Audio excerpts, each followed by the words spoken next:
So, Norway. Oh god, expensive as hell. Hi guys, welcome to my channel. I'm Timmy Arrow. This is my video about my trip to Norway that I just got back from like 2 or 3 days ago. So I thought I'd sit down and run through everything you need to know about going to Norway before you go, whilst you're there, and after you get back. The getting back part is recovering financially. So I went to Norway. I flew out on the 21st of August and I came back on the 1st of September. So I was there for 10 days. And quick high level summary, I'll say it's an amazing country. Beautiful like no other place I've been, especially for it to be in Europe. I think only place it kind of compared in terms of views maybe Sri Lanka, where we did like a lot of like mountain stuff, like when I went to Ella for example. But it's a 2-hour flight. It actually takes an hour 45 because the pilots always seem to go really fast.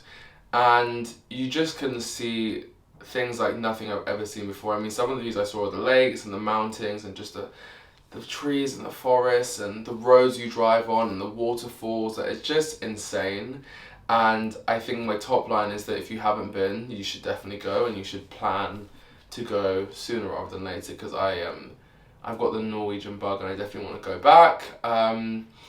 One thing I'll just say is kind of to balance that is that it's very, very, very, very expensive. So I think if you're not, particularly in this cost of living crisis, like financially stable, maybe delay it, make sure you save and plan and book in advance, because I kind of left stuff last minute.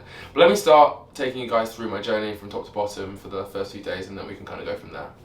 So I flew into Bodo from London Gatwick, I think. And so we spent the first night in Bodo in the town centre, cute little town centre. There's like loads of restaurants and stuff. We had a really nice meal at a restaurant called, I want to try and remember it so I can tell you. So the restaurant was called Larsen, Matt and Vimbar, which was great. It just served like, I had this really, really nice fish soup there. And then they had like cuts of meat and they had lots of wine as well, which was lovely. And then we moved, in the morning we got a ferry to the Lofoten Islands. And I stayed in the Lofoten Islands for 4 days. Now the Lofoten Islands are a collection of islands collected, or like mini islands, connected by bridges. And we stayed on one of the islands, and there's nothing there. Honestly, all you're there for is the views. You kind of get a bus into the town centre, which is like a little triangle of 3 stores. One's like a petrol station kind of thing that serves pizzas and hot dogs. The hot dogs are great in Norway, by the way. I literally ate hot dogs non-stop. And then one is like a clothes store, and no, that's a lie, the petrol station also sells clothes. Then there's 2 restaurants, and then after that it's just houses, and there's 1 co-op, and there's another fish restaurant. Other than that, there's nothing else. But it was so nice. We kind of walked around, did a lot of walking, had like food out a few times, but the biggest thing we did was climb Rheinbringen, which is a huge mountain that only takes like an hour or so to climb if you're quick. I was kind of dying and out of breath, but that was beautiful, and there were amazing views at the top. Definitely recommend doing that if you haven't planned what you're doing before you go, if you're planning on going. It was really cool. The steps are steep, but you get some amazing views of the whole kind of Lofoten Island area whilst you're out there, which was fun. And then at the top we had some great views. A lot of crazy people. So there's a path that they've been slates of rock laid out for the steps, and then at a certain point it becomes a bit vegetation-y, and there's a sign saying be careful because there's nothing else to guide you there, and some of the plants can slip.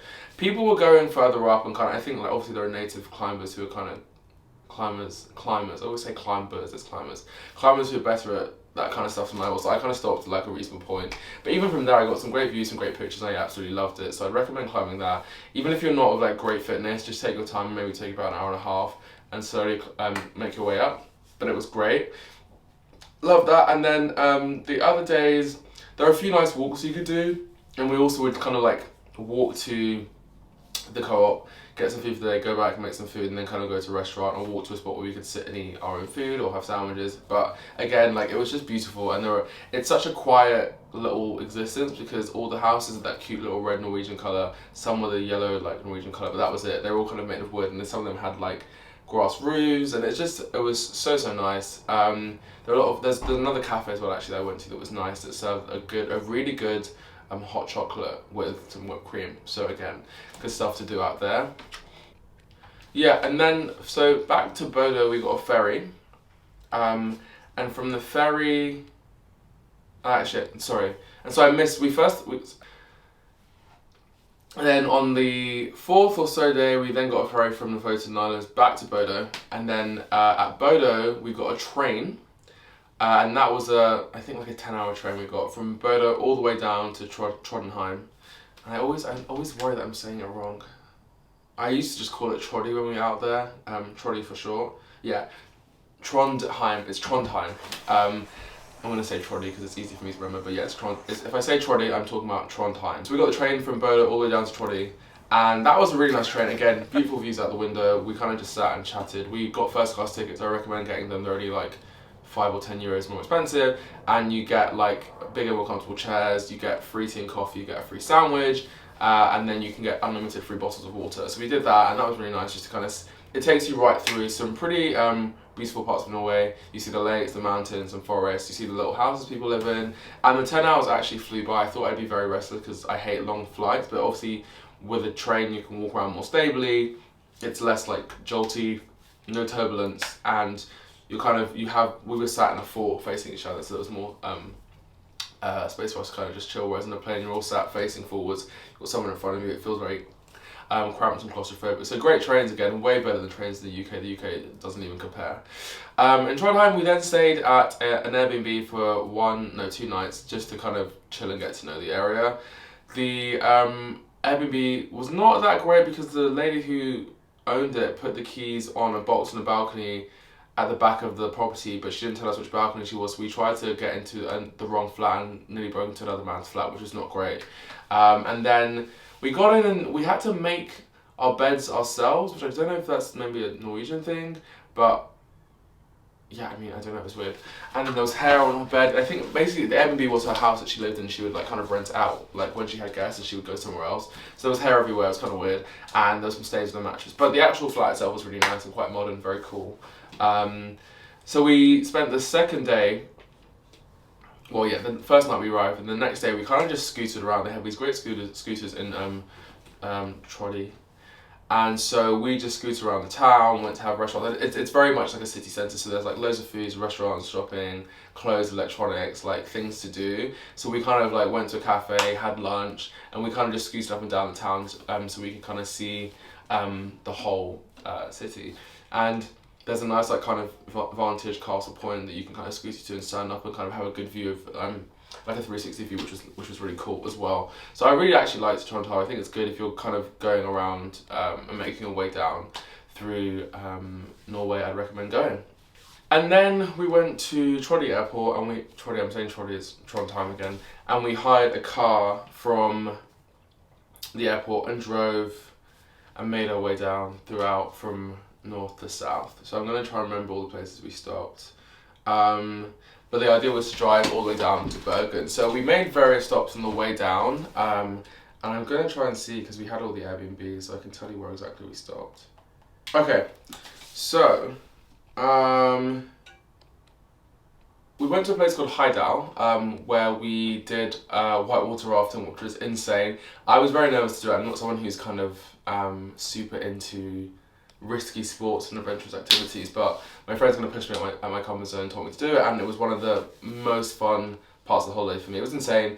It was obviously dangerous. You could fall out, possibly like the boat could flip, you could hit your head on a rock, but you have life jackets, you have a helmet, you have an instructor with you, and it was really fun. There were bits that were very like treacherous, very like bumpy because of like massive waves, but it was really cool to kind of just, you're going down the river, so the whole time you're getting these beautiful views of like the trees either side and the rocks, and you can see the formations, and you get to see the water out there as well, I should say, like in Norway. It's gorgeous, it's so blue and so clear, which is really nice. So we did that that was about 4 hours, made our way down, and then we had a hot tub day where we just chilled in the hot tub and had some drinks, and so that was a nice way to kind of cool down and relax. And then we kind of drove and had dinner, so that was that day. And then we made our way down to Beitostølen, was the next place we stopped at the next day, and we did a little hike. Well, I say a little hike. We hiked for about, what would I say, an hour and 15, and then I stopped, and then Tom and Ollie, the friends who I'm with, sorry, what's something in my eye? Well, I say we, Tom and Ollie hiked. So we hiked to the 3 for like an hour and a half, 15 hour and a half. And then after that, Ollie and Tom went on a hike to the next peak they wanted to go to. They said it would take like half an hour. It took them like an hour and a half to go up and come back down. So I was kind of just sat on a rock waiting around. Luckily they had signal, so I just like listened to podcasts, watched some YouTube, did some reading, chilled, had a little nap. It was really sunny, so actually it was fine. And then we came back down, and then we kind of drove to our next destination. We stopped at this weird, not weird, but there's this little ski resort. We stopped to have some food. We had a Chinese, and there was this really weird, like mythical creature figure, skin sheep, black face, representing odd thing in the center of the town, which I'll show you guys. So yeah, if you're scared of that kind of thing, I haven't looked into history because I'm sure it's probably going to be concerning, but that was kind of weird, beware. Not sure what it was. We drove to our next place of stay, which was this lovely, lovely cabin in Trinquisset, or Tincrisset, as you can hear my pronunciation is not great yet. The words are quite long and complicated, but I think that's what it's called. I know that because I'm looking at it on my phone. But yeah, lovely Airbnb, and I would really recommend staying there because when we got there, the host was great. She went and put some sheets down for us to use and told us that the people who were there 2 days before on the weekend had seen the Northern Lights. So we decided to stay up and try and see if we could see them ourselves, and we checked at 9:30, 10, it started getting dark at 11, nothing, and then 12 we were going to give up because we checked the app and it said the percentage had gone down from 80% to like 40, and then before we went to bed, Ollie just popped his head out and he was like, guys, come out and see this. And we came out, and then there were the Northern Lights. We saw the Northern Lights, it was insane. Here are some pictures of the Northern Lights. Obviously it's kind of hard to capture, but you can see it's really green, and they were kind of moving around. It was very intense at the start when we went out, and then it kind of faded and lost its power towards the end, but it was super cool to see the Northern Lights. It's not necessarily been like something on my bucket list, but obviously I'm aware about how amazing they are to see and how rare they are, and I know people sometimes go on trips to go and see them and don't get to see them, so we were super lucky to see them without having planned to see them, and it really just put quite a magical mood on the evening for the rest of the holiday. And from that point on, like, lots of good things happened to all of us, like some good fortune, and just like people waiting to hear back on like applications for stuff, and like, yeah, there was a shift in positivity and good luck towards the end of the holiday after we saw the Northern Lights, which was great. And then from there we went to Bergen, which was our final destination where we would stay for 2 days and just chill. Drove into Bergen, we stayed in a city box hotel, which was nice. Again, it was like a city centre, so we kind of just mooshed around, had some food, did a bit of shopping, walked around and saw the centre a little bit, kind of just, to get to know what was around us and take in again another lovely city, very busy, like shopping malls, people, food. And it seemed that everyone there was very like health conscious and very fit. There were a lot of people, like even when we arrived at like 7 or 8 p.m, so many people running in like running gear and wearing those little like combat things with the weights in, and like everyone going to the gym, and it seemed like a very like modern, like health conscious, young place, which was really cool. And we went to this really nice I'm trying to remember the name of the place, but it was really nice Korean barbecue place. It was called Koji, Kogi. It was amazing. We actually spoke to the owner of the restaurant. She was there, she was working. They were about to close when we arrived, and she kind of opened up the kitchen, and then more people came in after us anyway. But it was amazing. We had some like pork, some steak. I had their like Korean fried chicken. It was delicious, and I just would definitely, if you are in Bergen, I'd 100% recommend going. It was delicious, and actually like out of all the things we did, not too pricey, so definitely go. And then from there I went to Bergen Airport on a tram again. Very easy to get around in Norway, and I flew back to the UK. So that was my trip. I'm just going to go back over and add some points of things I say that I kind of observed whilst I was out there. Pricing, so things were super expensive, the rafting was like £90. I had a pizza in a petrol station where they kind of like have the frozen pizza pre-made, and they kind of just add the meat and toppings on for you, and like bread, the tomato and cheese, put it in. That was £25 for like, it was a huge pizza to be fair, and probably would have been equivalent to a Domino's pizza, but super expensive. A can of beer from a supermarket was like £9-10.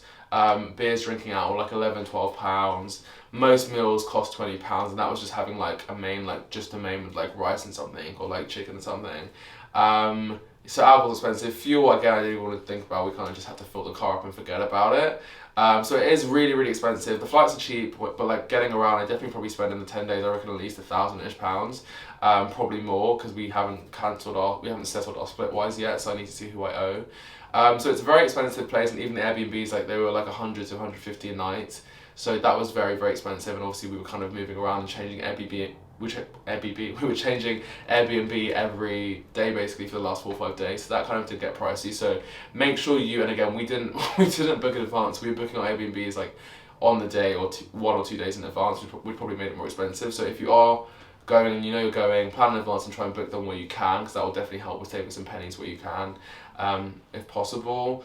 And other than that, you kind of just got to accept that like they have a high GDP there, they have better standard of living, people have high salaries, so of course the prices kind of reflect that. But the Norwegian government pumps a lot of money through the Norwegian Sovereign Wealth Fund back into the economy, and so they have great infrastructure.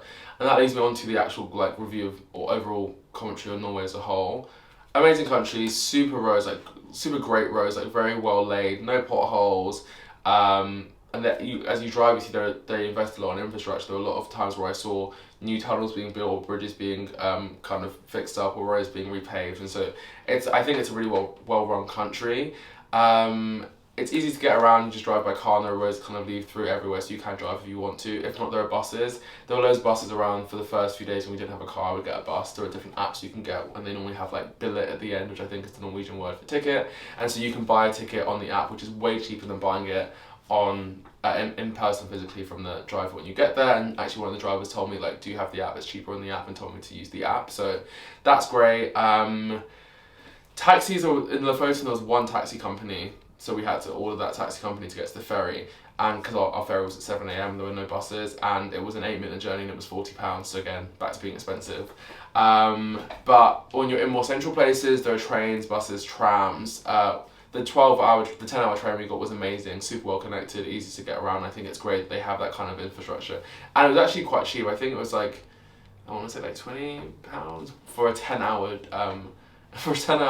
maybe like £30, but for a 10-hour train compared to an 8-minute taxi, definitely worth it. So when you're more central, I think it's definitely more reasonable. And a lot of the locals we spoke to said that, you know, when you're in the Lofoten Islands or all these smaller kind of like rural places where there isn't much on, people know that tourists come there for the view and to go and have a cheeky stay or whatever, to go and have a stay and kind of have a getaway from the centre of Norway, and so they hike the prices up, so be aware of that.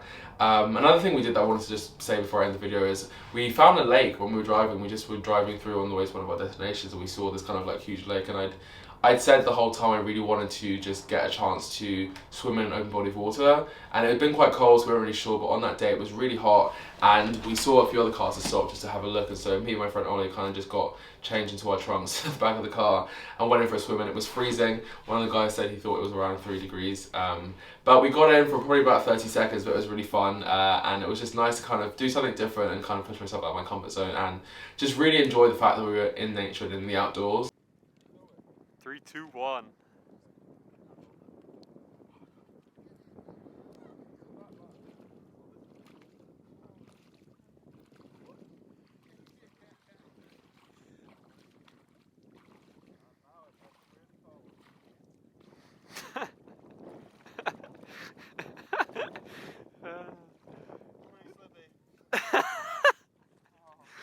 Oh my god. You're doing great, guys.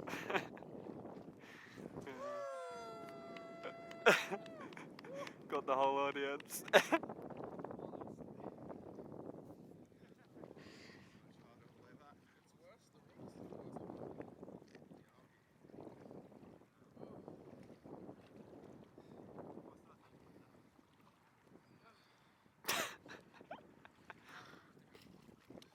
How'd you feel? Good, I guess. Yeah? It's not that cold, it's just cold. Good. Like, it wasn't as cold as I expected, but my heart hurts. No. See you here first, guys. Don't try this at home. Yeah. Are you okay? Ollie's still struggling. It's nice now that I'm out. It's so slippery on the rocks, like Oh dear.